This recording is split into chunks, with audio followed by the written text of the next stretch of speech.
एक ही लीला बिहारी भगवान एक से अनेक होकर लीला कर रहे हैं।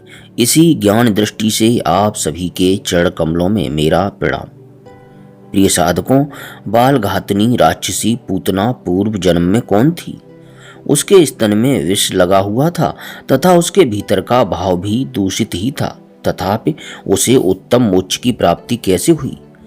पूतना उद्धार संबंधी यह प्रसंग जो कोई भी सुनता है उसे भगवान की प्रेम पूर्ण भक्ति की प्राप्ति हो जाती है। कथा उस समय की है जब नंद जी राजा कंस का कर चुकाने, वसुदेव जी की कुशल पूछने और उन्हें अपने यहाँ के पुत्रोत्सव का समाचार देने के लिए मथुरा चले गए। उसी समय कंस की भेजी हुई बाल घातनी दुष्टा राक्षसी पूतना नगरों, गांवों और गोष्ठों में विचरती हुई गोप और गोपियों से भरे हुए गोकुल में आ पहुंची। उसकी नाक से सांस के साथ घर घर शब्द होता था। गोकुल के निकट आने पर उसने माया से दिव्य रूप धारण कर लिया। वह 16 वर्ष की अवस्था वाली तरुणी बन गई। उसका सौंदर्य इतना दिव्य था कि वह अपनी अंग कांति से शची, सरस्वती, लक्ष्मी, रंभा तथा रति को भी तिरस्कृत कर रही थी।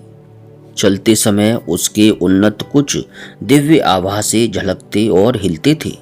उसे देखकर रोहिणी तथा यशोदा भी हतप्रतिभ हो गईं।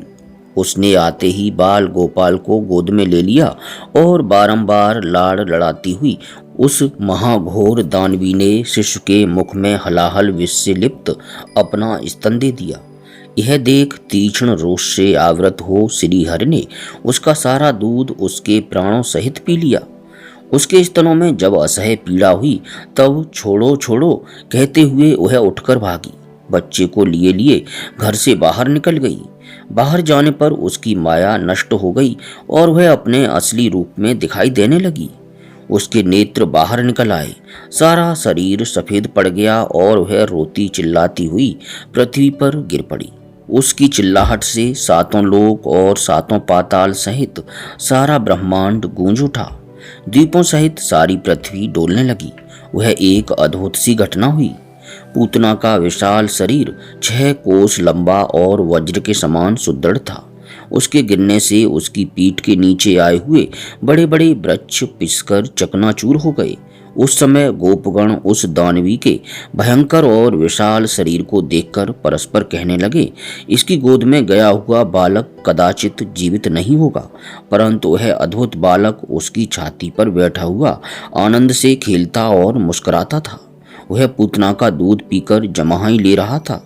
उसे इस अवस्था में देखकर यशोदा और रोहिणी के साथ जाकर स्त्रियों ने उठा लिया और छाती से लगाकर वे सब की सब बड़े विस्मय में पड़ गईं। बच्चे को ले जाकर गोपियों ने सब ओर से विधि पूर्वक उसकी रक्षा की। यमुना जी की पवित्र मिट्टी लगाकर उसके ऊपर यमुना जल का छींटा दिया।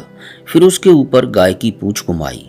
गौमूत्र और गौरज मिश्रित जल से उसको नहलाया और कवच का पाठ किया।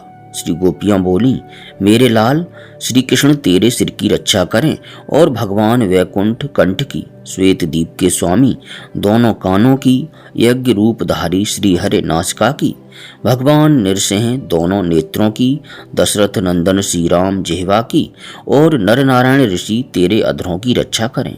साक्षात श्री हरि के कलावतार सनक सनंदन आदि चारों महर्षि तेरे दोनों कपोलों की रक्षा करें। भगवान श्वेत वाराह तेरे भाल देश की तथा नारद दोनों भ्रूलताओं की रक्षा करें। भगवान कपिल तेरी ठोड़ी को और दत्तात्रेय तेरे वक्ष स्थल को सुरक्षित रखें।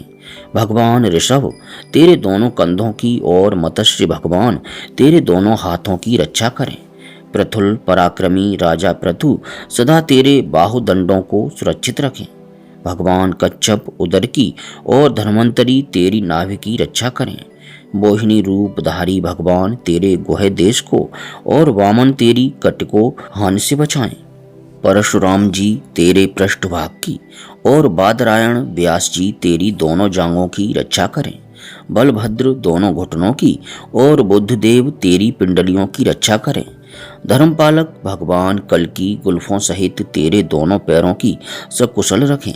यह सबकी रक्षा करने वाला परम दिव्य श्री कृष्ण कवच है।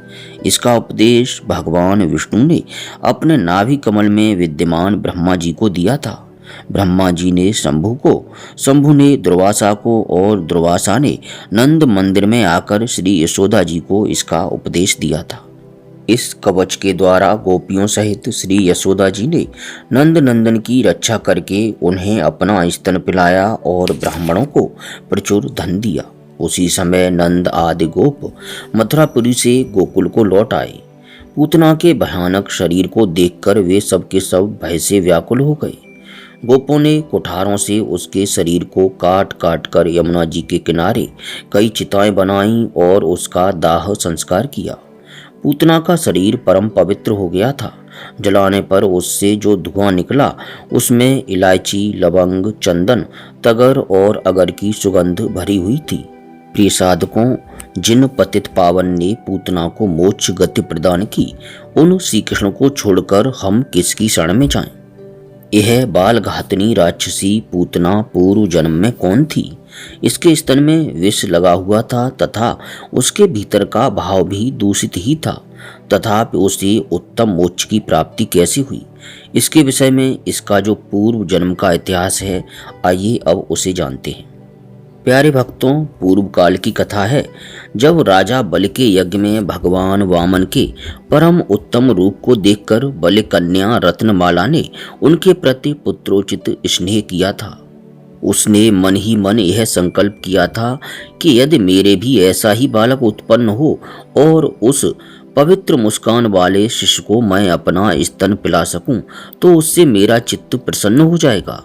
बलि भगवान के परम भक्त हैं, अतः उनकी पुत्री को वामन भगवान ने यह वर दिया कि तेरे मन में जो मनोरथ है वह पूर्ण हो। वही रत्नमाला द्वापर के अंत में पूतना नाम से विख्यात राक्षसी हुई।